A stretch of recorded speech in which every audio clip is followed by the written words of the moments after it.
Hello! In this video, we're going to be reviewing a model kit that I just put together. This kit is the Forgotten Prisoner of Castel Mare. I believe this kit was originally released in the late 1960s, and it was re-released by the Atlantis Model Kit Company. The kit is pretty easy to build.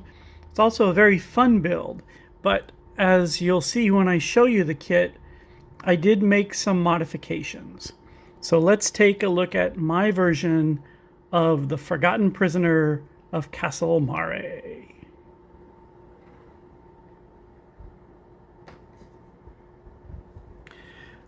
So here he is in the dungeon.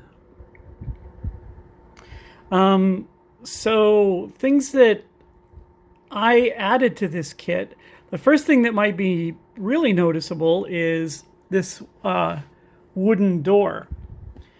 So I added a wooden door. The kit originally basically comes with the skeleton, the back wall, and some ancillary parts like hands, a snake, a spider. But I wanted to have the feeling of confinement. So I built this door. And as you can tell, I weathered the door and I added a lot of green moss, trying to make it look really old and weathered.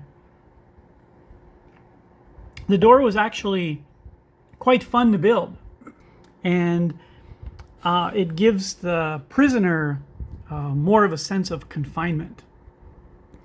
And in the door, I put the rat. You can see the little rat right there. I can't get a good view of his eyes, but he's got little red rat beady eyes. Kind of a little hard to see. So with this model kit I think is a really good kit for a basic template, but I think that adding things to it really helps to enhance it. I also found this old barrel. I think I got that from a Hobby Lobby for like $1. And I put it on a base, put everything on the base.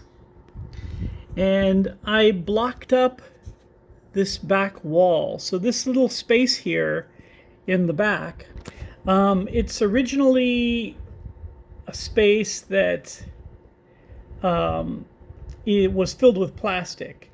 So I cut out the plastic and I built another wall. And I had the arm, an extra skeleton arm that I have coming through it. I also took gravel and made a gravel base for the skeleton. So he's standing on this gravelly base, and this is how he died.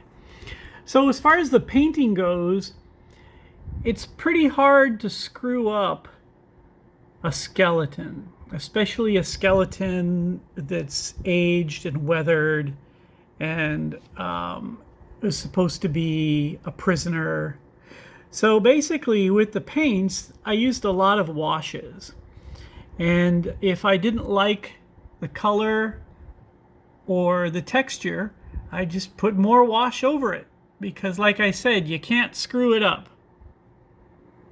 So I tried to include on the skeleton some greens to kind of show mildew. In the clothes, I tried to include a lot of discolorations in the clothes. And the bones, I made sure to try and discolor the bones as much as possible also. This kit was a pretty fun kit to build. But probably you might be wondering, what's this? What's this little jug up here? Well, I tried to think about illumination because I wanted it to be kind of spooky. So I'm going to turn the whole kit around.